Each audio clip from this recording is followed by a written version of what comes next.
Doctor Raju ji, आप advocate हैं और कांग्रेस के शहर सीट से टिकट के दावेदार भी हैं, पक्के कांग्रेसी पुराने कांग्रेसी नेता भी हैं। ये बताइए, 109 दिन से किसान धरने पर बैठे हैं और महंगाई जो है अपनी चरम सीमा पर पहुंच रही है, इस बारे में क्या कहना है? देखिए, ये दो मुद्दे अलग अलग हैं जिनको आप एक साथ बता रहे हैं। नंबर एक मुद्दा तो है किसानों का।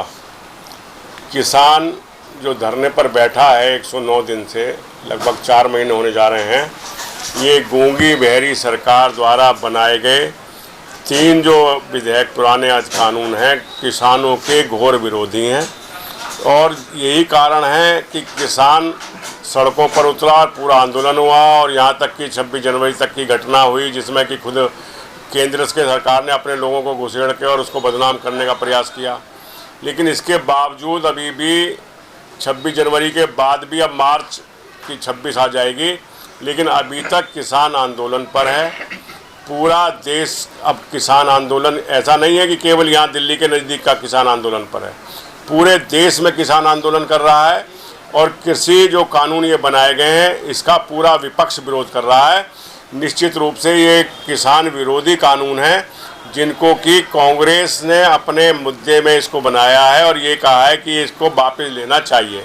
तो एक हमारा कांग्रेस पार्टी का जो पूरा इसको लेकर एक पूरा स्पष्ट मत है कि ये किसान विरोधी कानून है, जिनको कि वापस लेना चाहिए।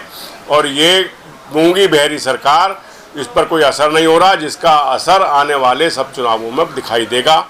दूसरा मुद्दा आपने महंगाई का उठाया है। महंगाई भी अब ये बड़ा ही अजीब स्थिति है कि वो सारे मुद्दे, वो सारी बातें जिन पर जिस समय भारतीय जनता पार्टी के लोग विपक्ष में होते हैं, उस समय पूरा प्रदर्शन करते हैं, पूरी तरीके से नौटंकी करते हैं कि तेल की बढ़ोतरी हो गई, डीजल में बढ़ोतरी हो गई, गैस की बढ़ोतरी हो गई। लेकिन आज जब अब खुद सरकार में है, तो जहां अंतर्राष्ट्रीय स्तर पर जो हमारा कच्चा तेल है उसका भाव घट रहा है, ऑल इंडिया में नहीं केवल और बाकी हर राज्य में, क्यों हर प्रकार से इस प्रकार से दर बढ़ती जा रही है कि अब 100 रुपये तक लीटर तेल का स्थिति पहुंच रही है। डीजल महंगा, पेट्रोल महंगा, मिट्टी का तेल महंगा, गैस महंगी, और यहाँ तक कि जो डेली उपभोग की सब्जियां हैं उनके भाव आसमान छू रहे हैं, दालों के भाव आसमान छू रहे हैं। कोई ऐसा क्षेत्र नहीं है जिसमें महंगाई अपनी चरम पर ना हो। लेकिन इसके बावजूद सरकार को क्या नज़र आता है? केवल धर्म, कोई भी मुद्दा हो धर्म पर उसे घुसेड़ दो, कोई मुद्दा हो उसको राष्ट्रवाद पे कर दो।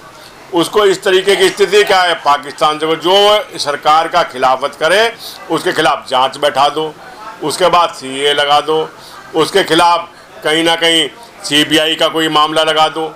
ये रोज़ आप देख रहे हैं। और देश की जनता कोई मतलब ऐसा नहीं है कि उसको बुद्धिहीन हो, देश की जनता भी इसको पूरी तरीके से जागरूक होकर देख रही है।